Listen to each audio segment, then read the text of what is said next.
Kothagudem municipal corporation పరిధిలో నూతనంగా ఏర్పాటైన పలు డివిజన్లలో కాంగ్రెస్ పార్టీ ఆధ్వర్యంలో ఆత్మీయ సమావేశాలను నిర్వహించారు.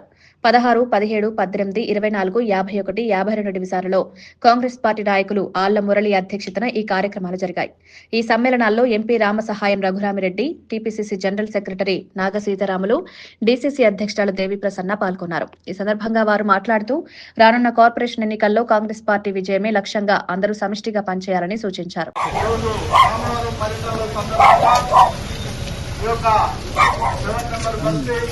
ఎవరు బస్సుకి విచ్చేస్తున్నటువంటి ఈరోజు రామవరం పరిసరాల సందర్భంగా ఈ యొక్క 7 నంబర్ బస్సు ఎవరు బస్సుకి విచ్చేస్తున్నటువంటి శుభ సందర్భంలో కాంగ్రెస్ పార్టీ నాయకులు, కార్యకర్తలు, మహిళా సంఘం నాయకులు, కార్యకర్తలు ఘనంగా స్వాగతం పలుకుతా ఉన్నారు. ఎంపీ గారికి ఘనంగా